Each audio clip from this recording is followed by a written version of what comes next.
So my name is Fred Lee. I am the Director of Alumni Engagement at the University of British Columbia. It is indeed my pleasure to welcome you to this special UBC dialogue on how we can become a more welcoming, united, and inclusive community, sponsored by our good friends from the CBC and Scotiabank. Additionally, very special thanks to our community partners for making tonight possible. The West Vancouver Memorial Library, the Kay Meek Centre, and the North Shore Welcoming Action Committee. Now, a little more about them. The North Shore Welcoming Action Committee's community project, of which tonight's dialogue is a part of, aims to raise awareness about the importance of creating a welcoming community, providing North Shore residents with the information, tools, and resources to enable them to create a more welcoming community for all newcomers. This project is made possible through funding from the Government of Canada and the Province of British Columbia. Finally, a very special thank you to Jenny Benedict, the Director of the Library. Thanks, Jenny, for all your efforts of bringing all of us together and helping make tonight possible.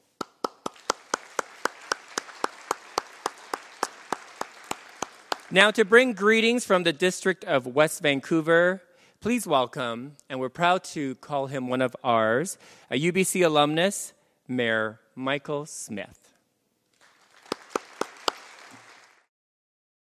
Well, thank you very much, Fred. It's always difficult to follow Fred. As you can see, from his show, he's groovy and hip and current and funny and very with it, and unfortunately I'm not, but I kind of do my best. But I want to welcome everybody here. This really is going to be an interesting night, I'm sure.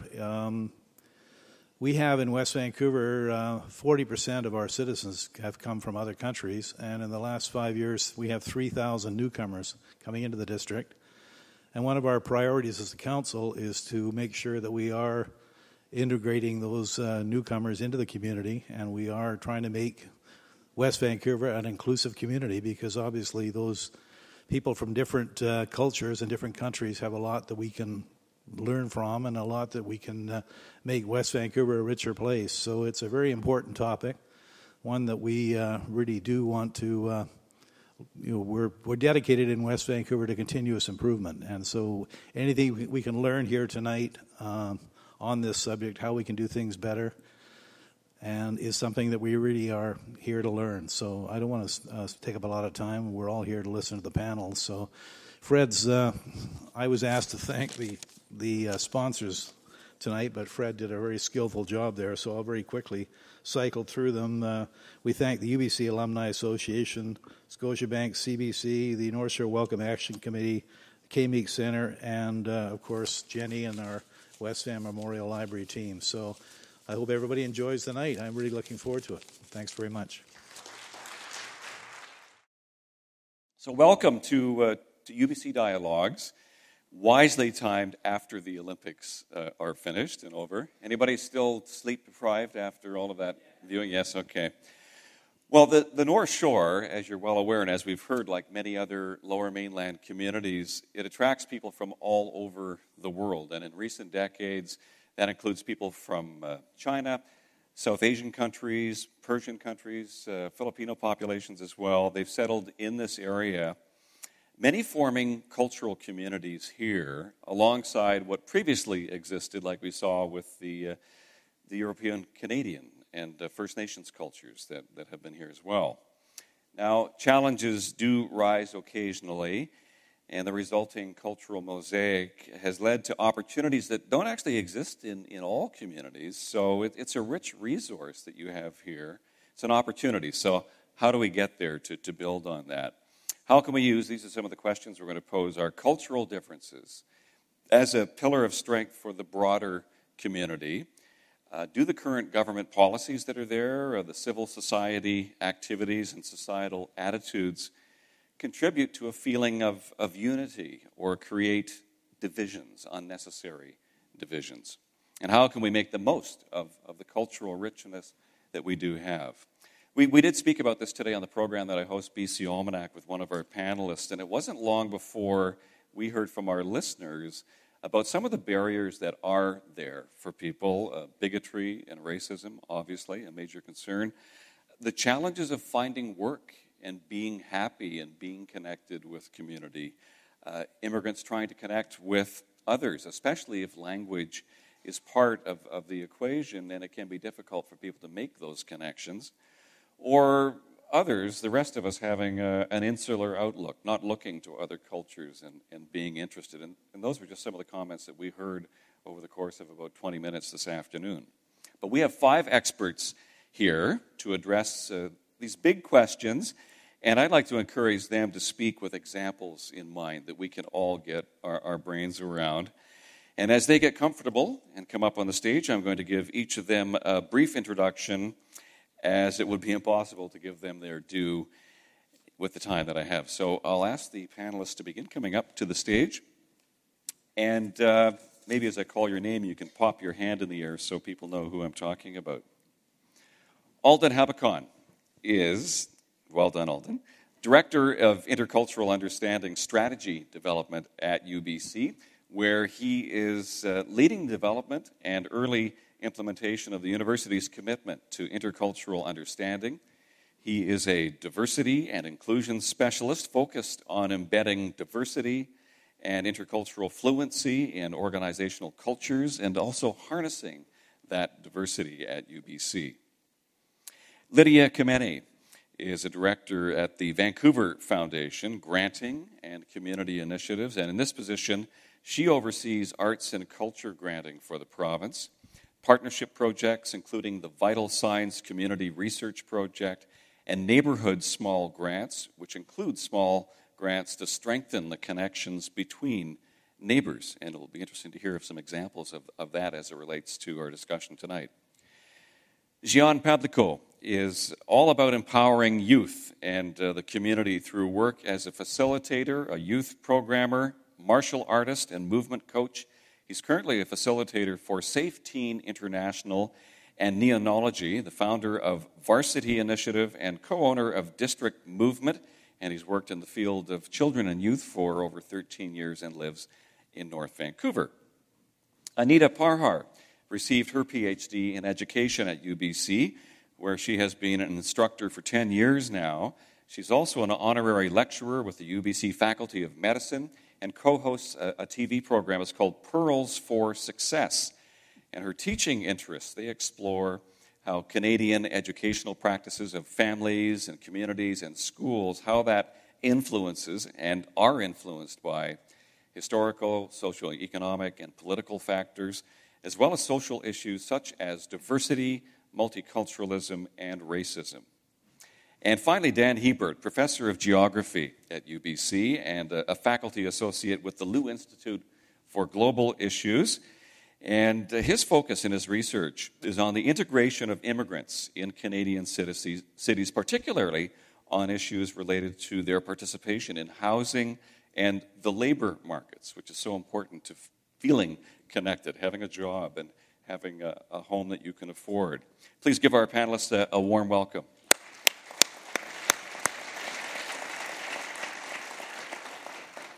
We're going to hear from each of them, but just a few comments about our format for this evening. At our Dialogues event, I'm going to be asking our panelists a number of questions. Then I'll turn the floor over to you, and we'll have a question and answer period about half an hour or so from now, 35 minutes. That'll be followed by a reception, so feel free to continue the conversation that we get started at that time individually as well with our panelists. And as a reminder, we are recording this as the evening's dialogue is actually going to be made available as an audio podcast on the Alumni UBC website, which you'll find at alumni.ubc.ca. And you don't have to turn off your phones here, too. You can feel free to tweet the event itself, your thoughts, at Alumni UBC, at West Van Library, or hashtag UBC Dialogues. For the Q&A period, what we'll try and do is grab some of those tweets and put them to our panel if you're too shy to raise your hand. But we will have 2 microphones in the audience after our question period here, and just walk to the end of the aisle and Christina and Deanna will be holding the microphones, and you can pose your questions through them.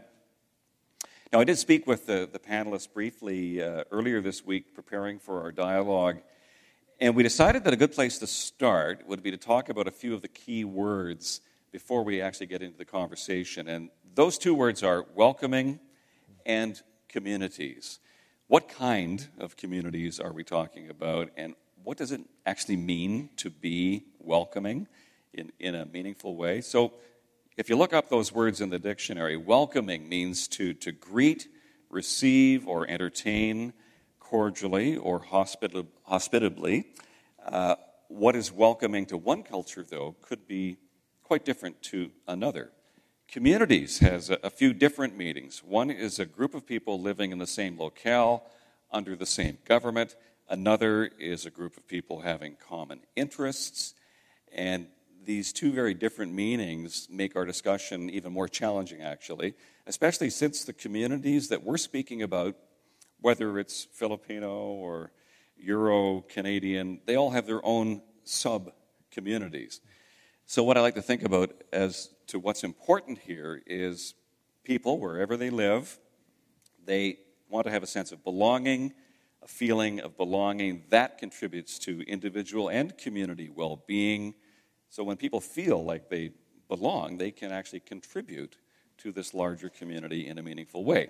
So I'm going to let the panelists pick it up here, and each of them get started with some initial thoughts on this topic of community, welcoming, and what we can do better. And Alden, perhaps we can start with you, and how can we be more united and inclusive?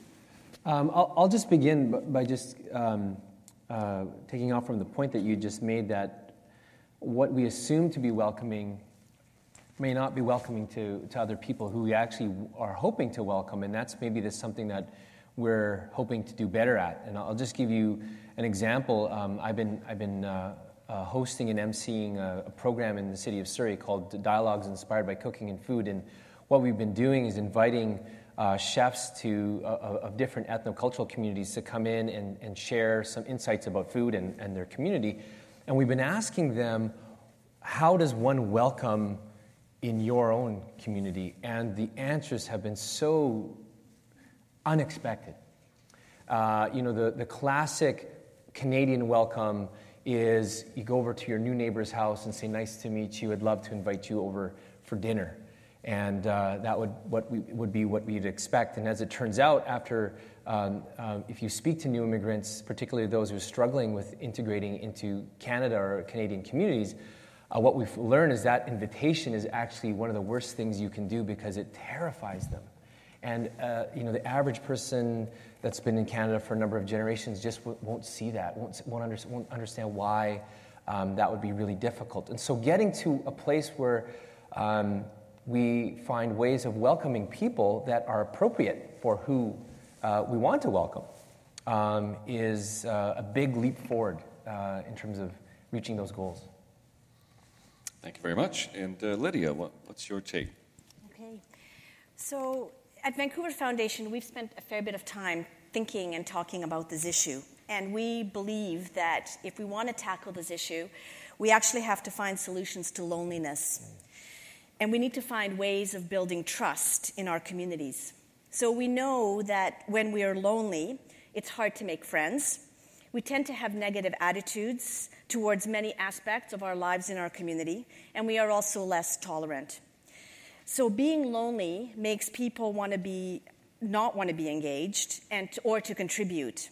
We know that people in Vancouver, and including North Vancouver, so in our region, are the loneliest in all of Canada. We also know today that we are the most in debt, but that's another topic.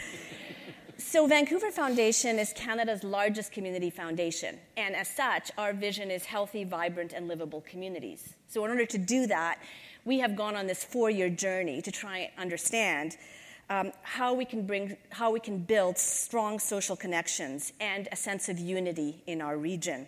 And we conducted this very large survey of more than 3,800 people in our region, representing 80 different ethnic groups.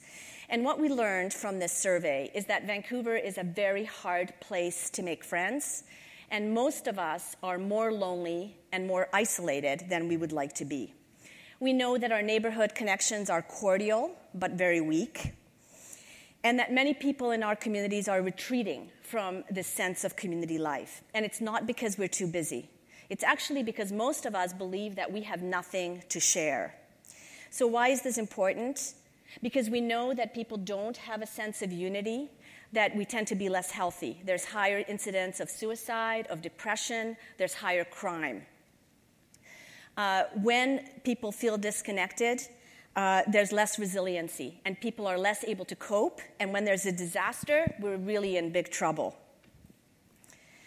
So the consequence of all of this is that many of us are retreating from civic life. We vote less, we give less, we volunteer less, and we join less. So our solution at Vancouver Foundation is a number of different strategies, but what we're really focusing our effort on is a project called Neighborhood Small Grants. And happening on the North Shore, we are giving grants of up to $1,000 to any neighbors to lead and take responsibility for any project that builds a sense of neighborliness. The engine of this program is trust.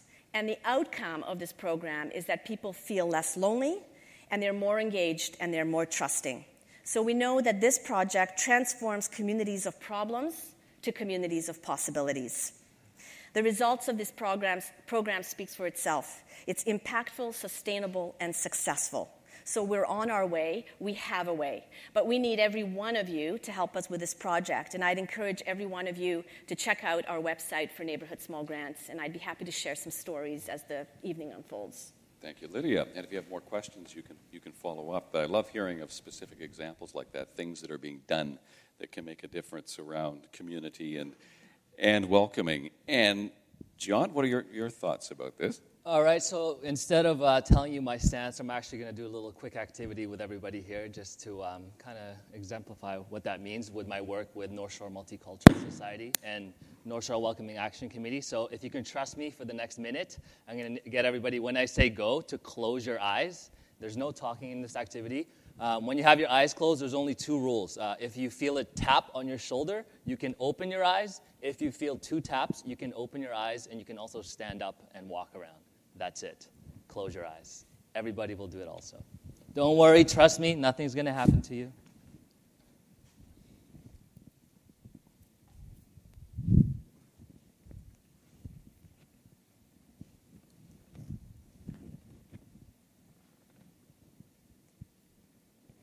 Is he moving around somewhere?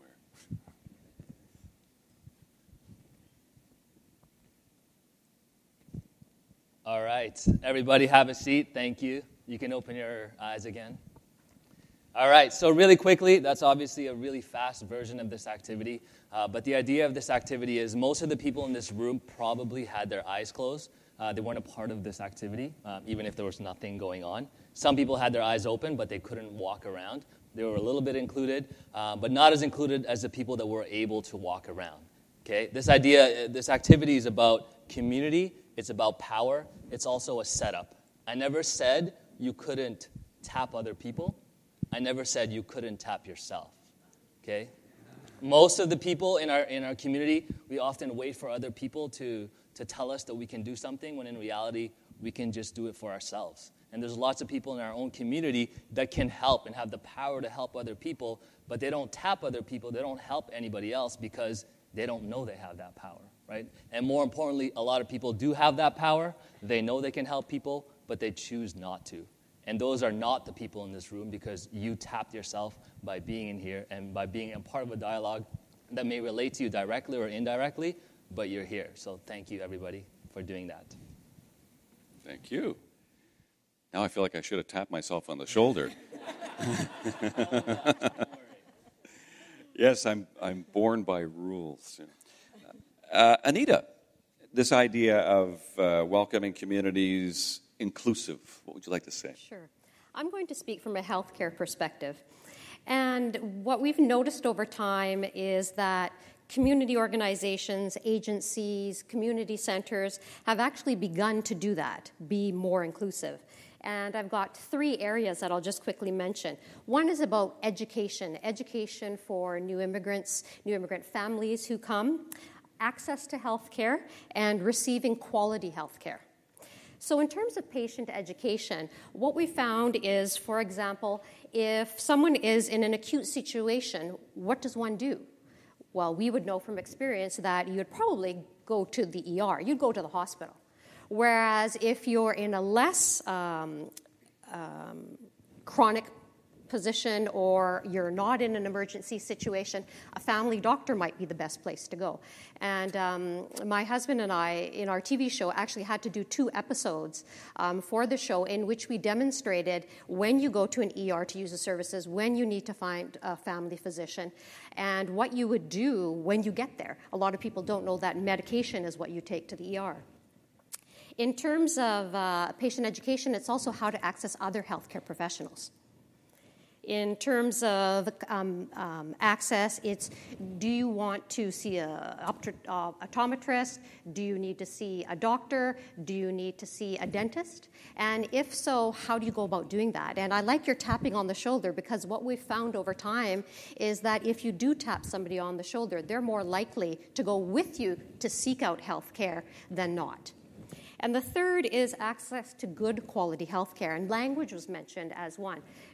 How does the patient or the new immigrant or the family, whether you be kids or adults, feel comfortable going to seek health care? In a lot of other countries, healthcare delivery is very different. Accessing it is very different. And patient expectations of that delivery are very different as well.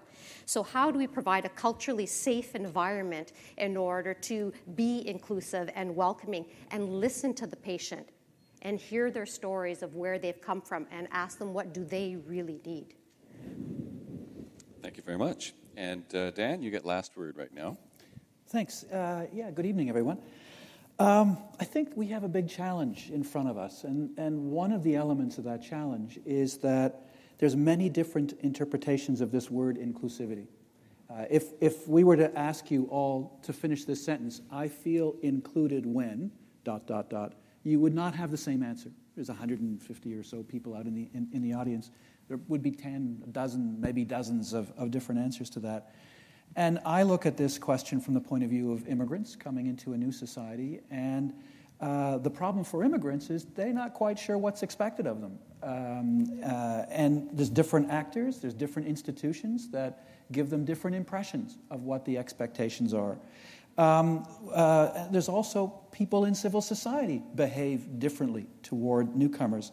So there can be a bit of a cacophony when a person comes into a complex society like Canada or like the North Shore of Metro Vancouver. That can lead to a bit of confusion. So just one example, for many people, the word integration is just a substitute for the word assimilation. The word integration means you should be like me, you should act like me, you should adopt my values. For other people, the word integration means we should come together and have a conversation on what society should look like. We should integrate, as in society should become an amalgam of our values, our beliefs, our cultures, and everything. So immigrants hear different versions of these terms. They hear different expectations. And that makes life tough. It makes life tough for mainstream society because it's difficult to have consensus. It makes life tough for newcomers. And I guess the last couple things I'll say, and you wanted to have an example, so I'll give that too. The last couple of things I'll say is what this means is we should talk more. We should be willing to discuss these tough issues of what do we mean by words like inclusivity and integration and how society should be. We should make sure that diverse people are included in those conversations. We should make sure that institutions, I got to stop in a second, we should make sure that institutions take up that challenge, but we shouldn't expect institutions to fix all of the problems. Those fixes have to happen with all of us as individuals as well. Later, I'll give an example. Thank you, and thanks, Christina. She's keeping us on track and on time here. And you will have an opportunity to ask some questions, and I'd just like to open it up to the panel here. Just how welcoming are we? And maybe what's an example of an unwelcoming community that immigrants do face? That we've heard hints of it, I think, so far, but can we go deeper into that? Alden, how are we making the mistake sometimes of not being welcoming in our communities? Well, I kind of hinted to this in my previous comments. One of the things that we often don't consider is how are our actions, maybe on a daily basis, being interpreted. Our intention might be to be very welcoming and inclusive, and we may have a very clear sense of what we mean by inclusivity, but how they're being perceived might be totally misinterpreted as such. And do we take the time to? So to answer your question, a welcoming community is one that does take the time to ask. Did my actions, did my behavior, did our structural environment actually produce the welcoming outcome that we had hoped it would produce? Or what are you experiencing as a result of this conversation? Are you talking about institutions need to ask those questions, or we as individuals need to ask those questions? I think before institutions ask those questions, we do need to ask those questions at an individual level. Before we expect our entire community or even our neighborhood to ask those kinds of questions, it makes sense to self-reflect on that first. Otherwise, we're not really sure what we're asking for. I like what was said earlier about unwelcoming communities actually manifesting distress. So it's sometimes hard to know without surveying, do you feel welcome, do you feel included? But you can kind of tell from the health of a community how welcoming it is when the people who are quote-unquote different from everyone else seem to be sick more, seem to be stressed out more, seem to be not as healthy. We could probably make a pretty strong connection between the health of those individuals and how welcome they feel in that environment. Other thoughts on when we're not welcoming? Well, in our survey, we did start to probe at this issue, and what we discovered is that even when people, may say hello to someone, that these kinds of interactions tend to be very superficial. And in the absence of a deeper kind of connection and conversation, that superficial connection is very shallow, and it tends not to go any further. And what we know is that when we tend to have these superficial kinds of relationships and when we welcome people in that superficial way, there's a whole cascade effect that tends to happen. It's not just about, just waving to someone when they come, when they're walking down the street and you just wave to them, but you don't actually know their name or you don't engage them in conversation. When people just tend to stick to those kinds of superficial relationships, we don't deepen the trust. And as I mentioned previously, there's something very important that happens when we trust each other. There's a whole other series of events that happens when we feel trusted and we trust others.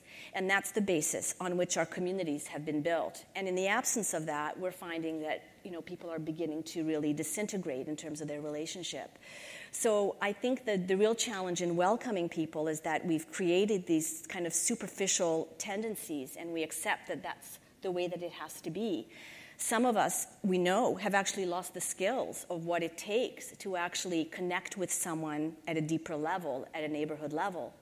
And then the other challenge in welcoming people is that in some of our communities, we actually have policies and structures that prevent us from doing that. So if you happen to live in a high-rise and someone moves into the 3rd floor and you live on the 5th, you can't even get to the 3rd floor to knock on their door and welcome them because the policy of the condominium says you can't get off the floor that you live on. So for all of these reasons, we have formed barriers that prevent us from being able to really welcome people into our communities. And Gian, working with young people, when this isolation too that we're hearing about, what happens to kids when they feel isolated? Well, I think it's much more bigger than just talking about like newcomers in terms of this community. I think the reason why we started creating diversity workshop for every single youth, not just for immigrant youth, is we wanted everyone to be a part of the conversation, especially the people who don't think that the conversation is for them. That's who we want to speak to. Because for the newcomer youth, for anyone that's coming from a new country, a new immigrant, they understand the barriers, but it's up to them, it's up to other people to also understand and be a part of it. So when people continually show up for things that may not be directly be affecting them, that's when I think a more welcoming community shows itself a little bit, right? When when men are showing up to, events for violence against women, when it's often just women. That's when you know that it's more welcoming. When people in the community are showing up to events like this where you would never think that it actually matters to them, but it's a part of their community, so why wouldn't they not be here? So I think when youth are in a school where they're not feeling like they're that anybody's on their side, the isolation grows bigger and bigger. And on the North Shore, are there enclaves of youth as well who will hang out together because, I don't feel comfortable outside of this stream that I'm in? Yeah. And what are the consequences of that?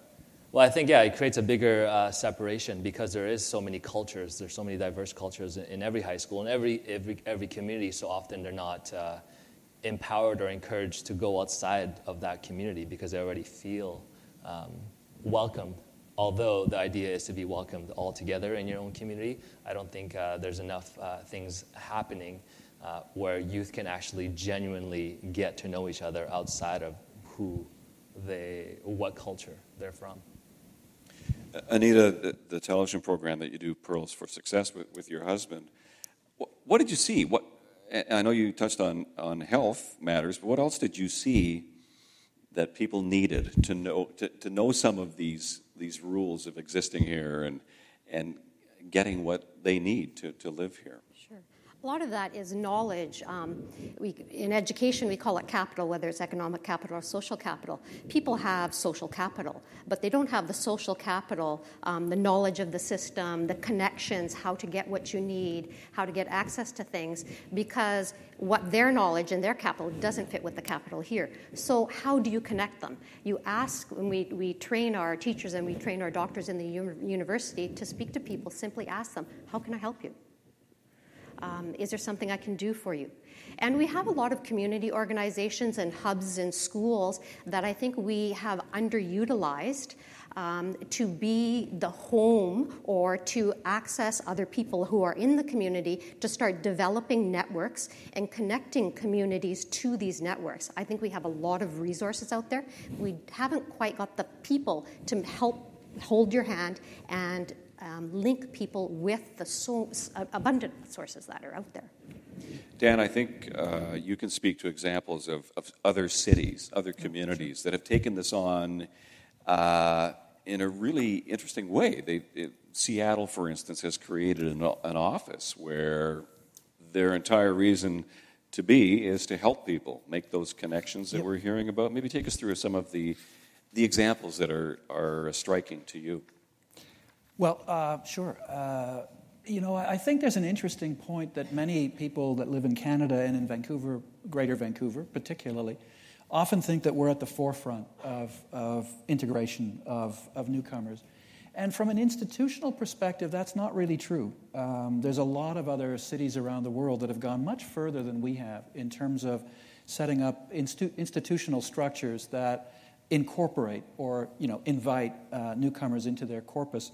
And I guess a couple of examples, I don't have long to talk for this, but a couple of examples. New York City was the first city 11 years ago to produce a law, actually, on making sure that services were accessible to everyone in Greater New York. And they were the ones that invented the 311 phone dialing system, where anybody could dial 311 in any language and get real-time translation to any city service. And New York went so far as to make this part of the city structure in that there's an annual accountability session that makes sure that newcomers to New York feel that they're getting the same access to services as everyone else. Seattle has a special office of immigrant rights. And so immigrants can go to this office and they can just state their case.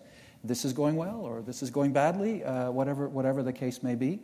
And there's a dedicated part of City Hall in Seattle that's set up to listen to people who have those kinds of issues. None of the, this is not to disparage the cities of Metro Vancouver, but none of our cities have gone this far, to create formalized structures with annual systems of accountability toward newcomer populations. And I'm not saying we necessarily have to move in that direction, but I think we should have that conversation. I think we should ask newcomers, would this be valuable? Is this something that would be an addition to the kinds of things that you're experiencing.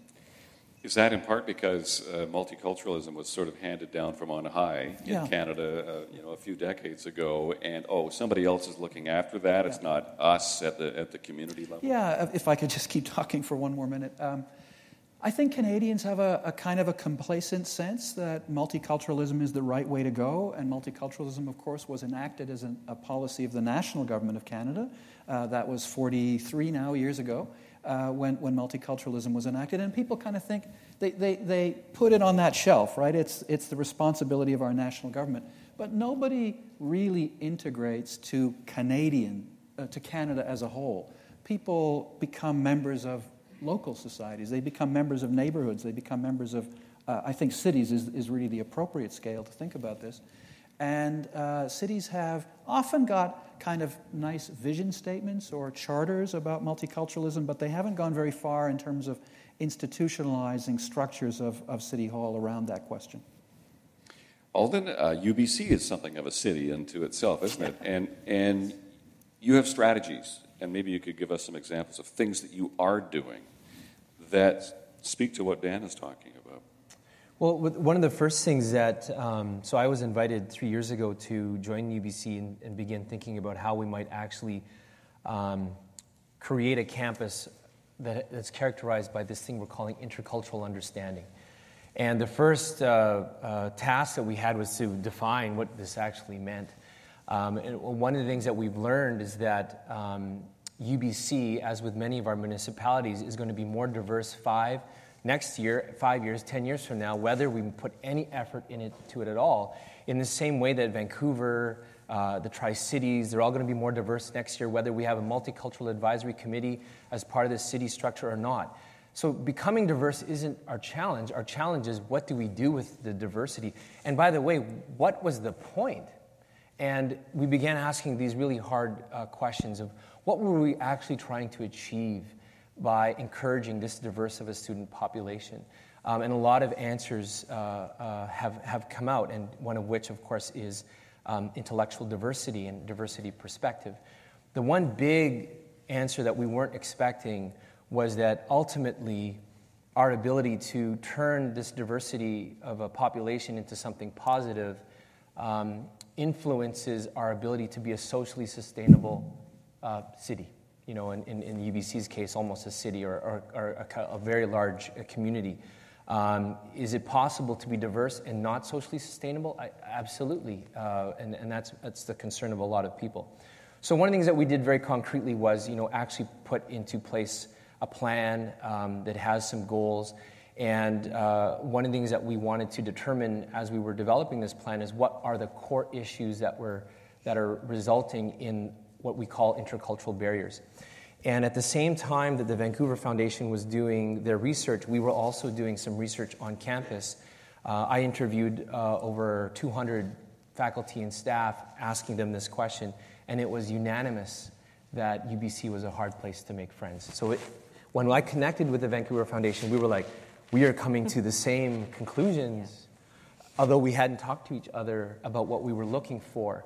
And so one of the very concrete things that we've done, and we did this today, is this program called Hot Lunch, where we invite staff to come together over lunch. And it's kind of a ridiculous idea, but UBC being such a big place and being that all the buildings are so far from each other and everyone being so busy, people don't actually get together and have lunch and get to know each other over lunch. And we're trying to reintroduce that into the culture of the community at UBC.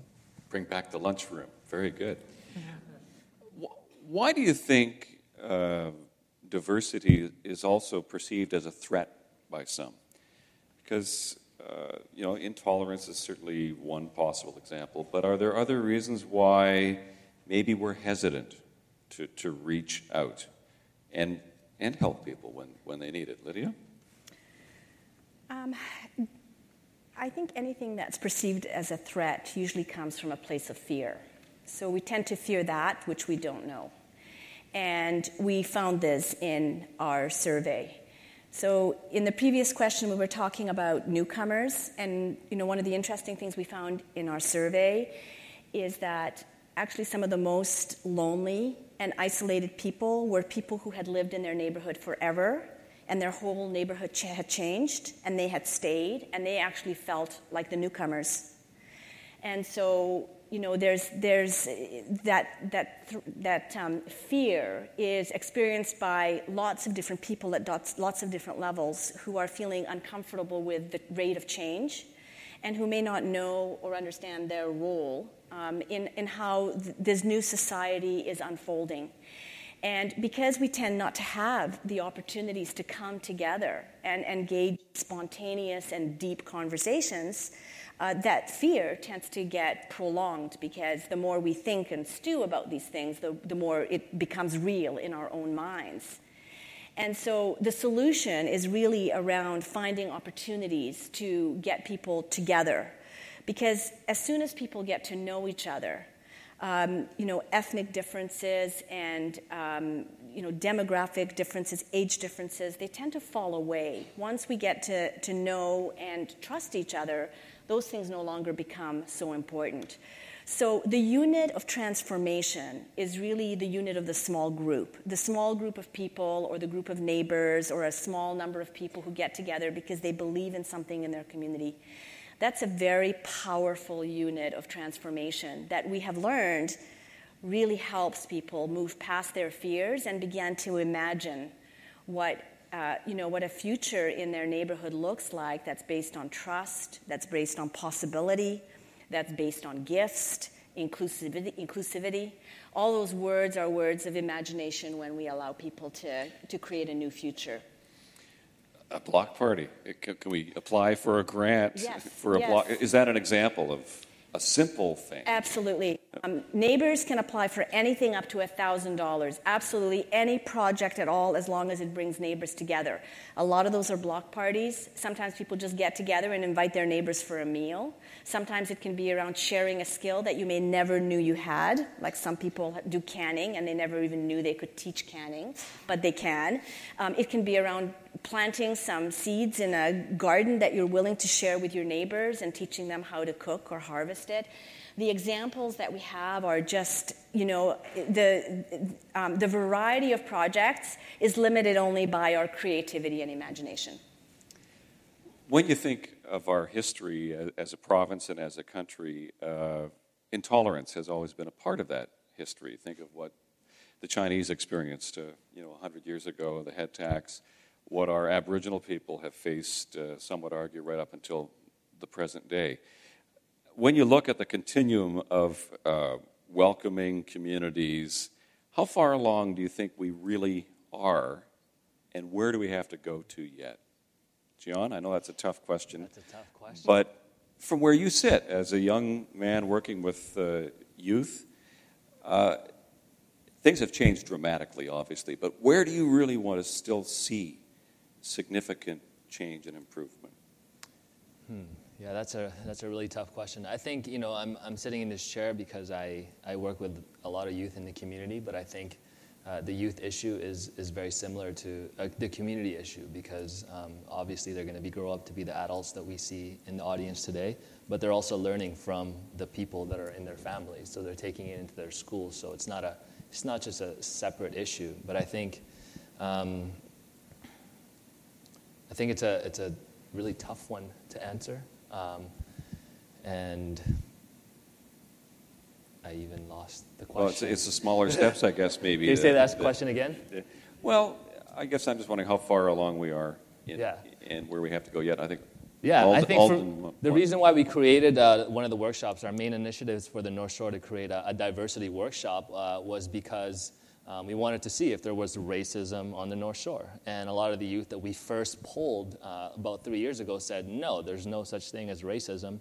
It doesn't exist at all, right? And this was youth from West Vancouver, North Vancouver, youth from general population school, alternative schools. But then when we started to uncover what they saw was what discrimination and racism looked like, they only assumed it to be as blatant acts of racism. So when they didn't see these certain acts happening in their community, they assumed that it didn't actually exist, when in reality, they were actually facing their stories that they were telling us. They were, even though they didn't seem as blatant and they were more subtle, it was still happening, but they didn't see that as racism or discrimination. They just thought, oh, that's just the way it is, right? That notion of that's just the way it is, right? And I think the reason why we created the workshop is to smash that idea of that's just the way it is, because it's not the way it is, right? It is until somebody says it's not the way it is. So I think we've come a long way,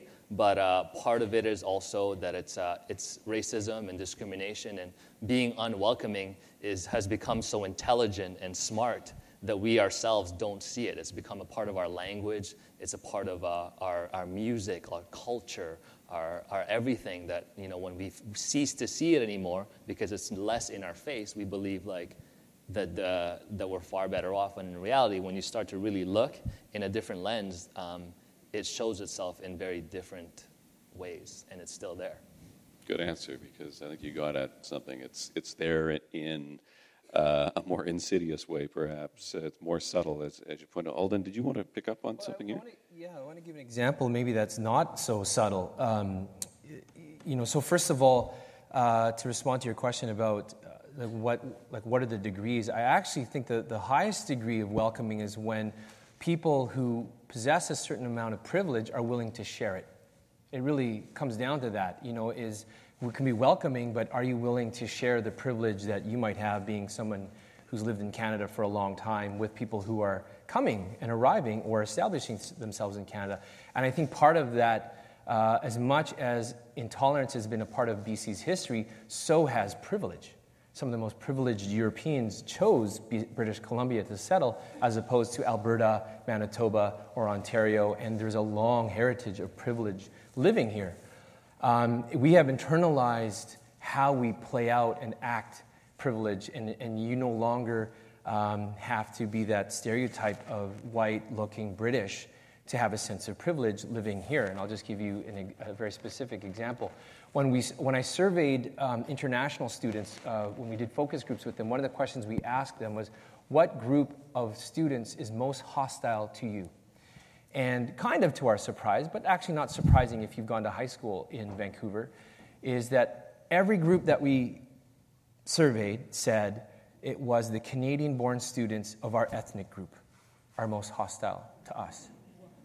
There wasn't an issue of this group mixing with a different group or, whites and non-whites and Asians and non-Asians. It was Canadian-born Chinese and Chinese that were coming from China, Taiwan, and Hong Kong.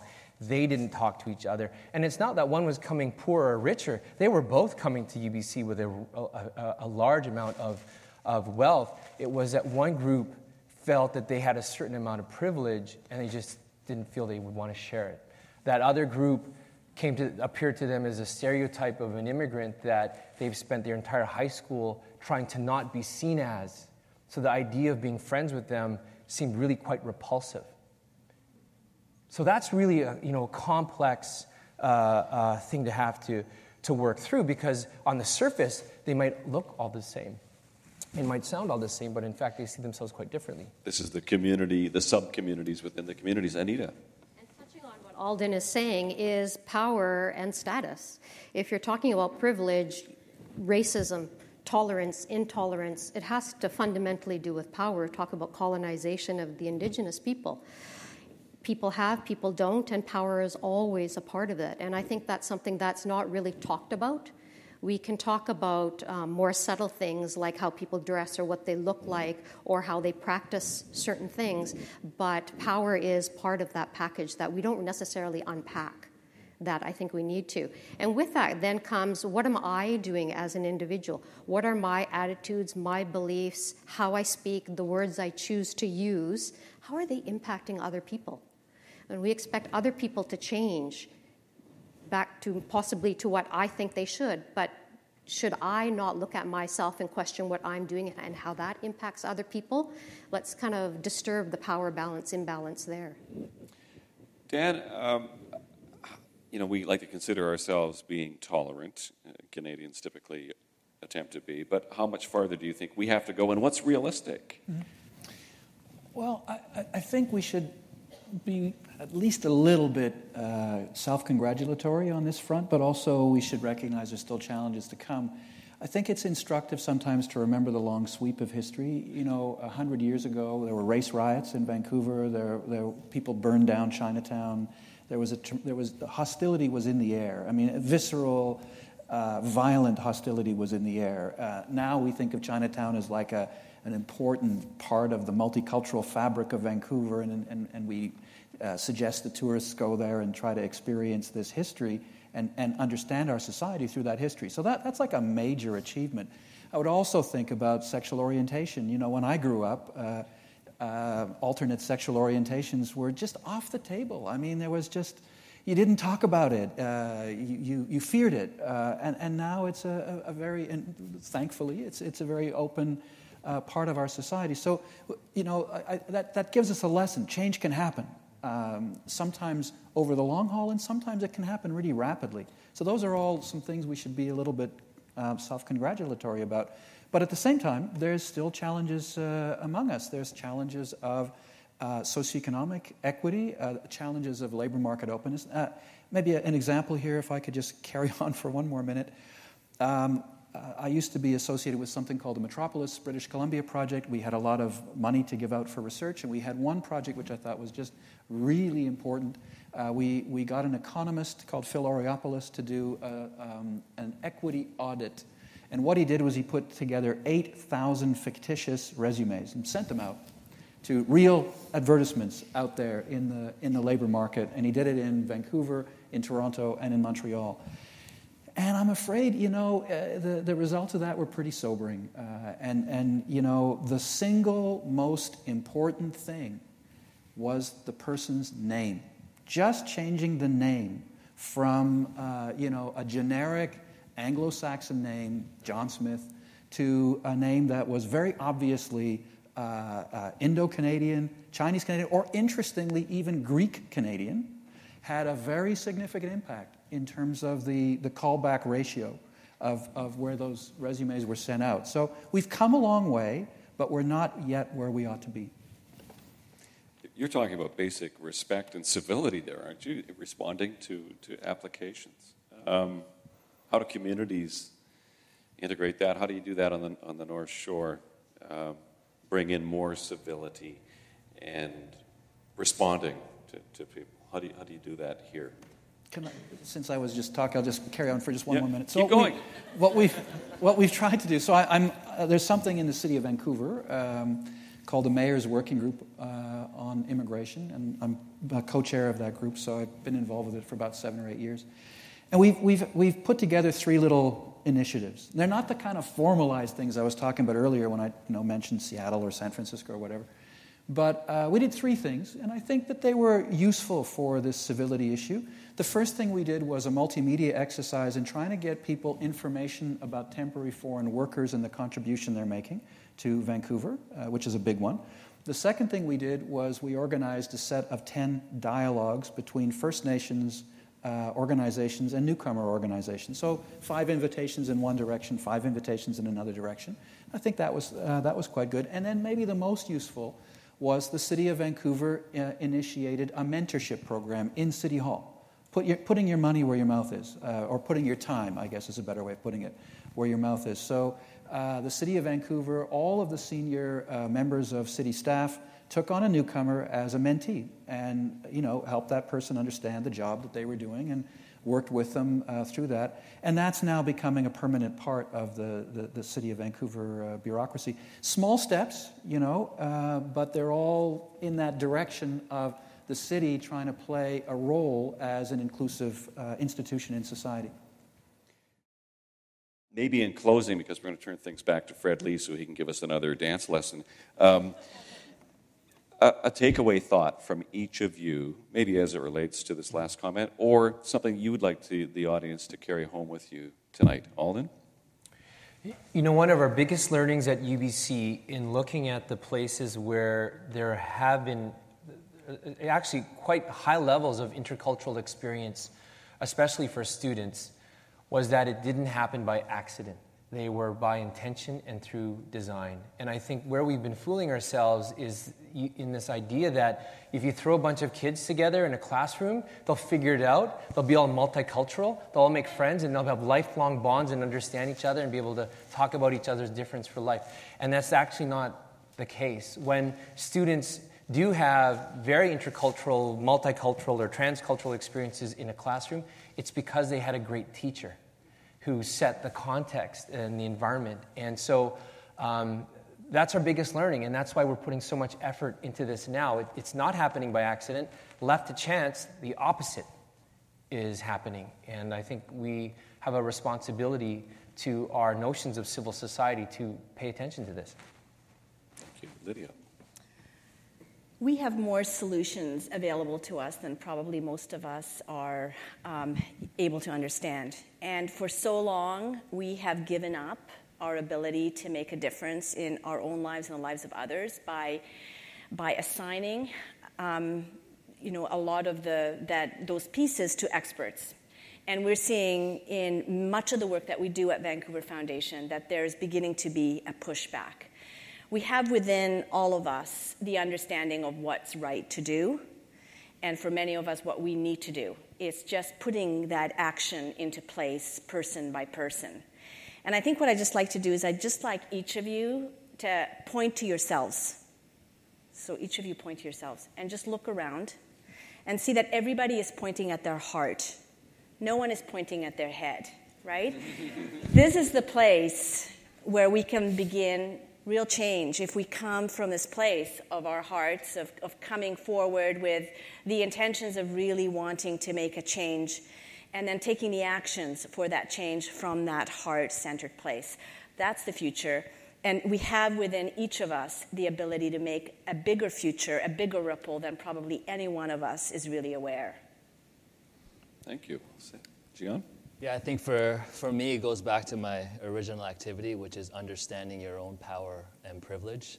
And, leaving this room, my always thing is that it doesn't have to be such big acts. Those are needed as well. But sometimes, often, the smallest acts that we do when we leave this room to another person speaks volumes. And sometimes you may never know how big that might be, but how powerful that moment is for that person is the most powerful part. Whether it's never laughing at a joke, maybe not calling the joke out, but just not laughing. Just when a joke is told, whether it's racist or not, for me, just to be silent, that's powerful, right? To learning somebody's name and learning it and pronouncing it the way that it's supposed to be pronounced, because that's how it should be pronounced. That's powerful. It may not matter to you, but to that person, they will remember, and that is so small, but is so powerful. So understanding your power, and not necessarily giving it up, but understanding your power and using it so everybody is on the same side. All three of you have taken mine, which is influence and being a leader. But I guess in addition to that, if we're going to take one step further than an individual act and not go quite to the top of the institution, which we talked about as well, is be involved in a group. Find somebody else or find out what's going on. There's so many organizations, activities within schools and health centers and community centers and senior homes where there are people that we can include in our lives to enrich our lives and enrich their lives. So find somebody tomorrow and be involved. I loved your comment about getting to know people's names and how to pronounce them. The problem is, as you get older, you don't remember anybody's name. But more seriously, I started by talking about how we have many different interpretations of inclusivity and integration and everything. And I hope I didn't leave the impression that that was a problem. I actually think that's our strength. Our strength is the diversity of opinions we have in a complex society like Vancouver, like West Vancouver, like Canada. And I think really what we need to do is share those opinions and learn from each other in a much more engaged sense. I would hope we never come to the point of having a monolithic understanding of what Canadian society ought to be. I want us to be different and have different opinions. Vive la différence. Oui. Thank you very much to our panel.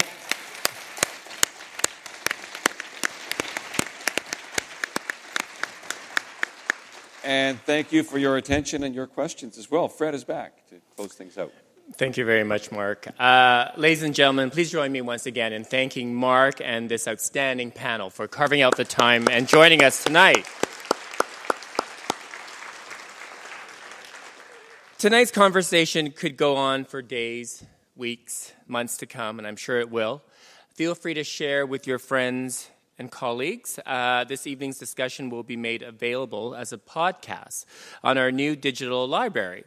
So to download tonight's podcast or past podcasts and see videos and photos from past events, I encourage everyone to visit the UBC Alumni website, www.alumni.ubc.ca/podcasts, where you will find an extensive library of thought-provoking topics. We also encourage you to consider subscribing so you don't miss any of the upcoming discussions.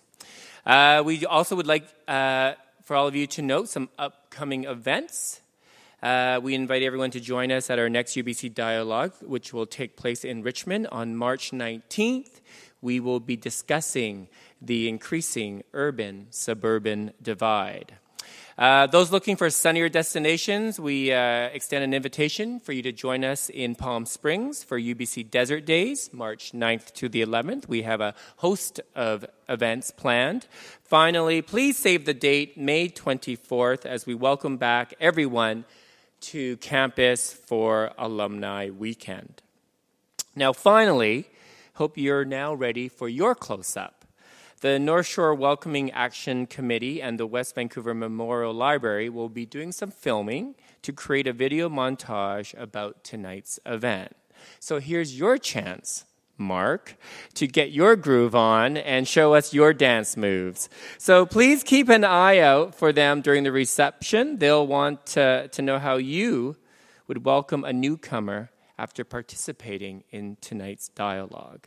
The video will be posted on their website as well as ours in the upcoming weeks. So thank you again to our partners, the North Shore Welcoming Action Committee, the West Vancouver Memorial Library, the Kay Meek Centre, and to our series sponsors, Scotiabank and CBC. I now invite everyone to continue the conversation at the complimentary reception in the lobby. Thank you again, and enjoy the rest of your evening.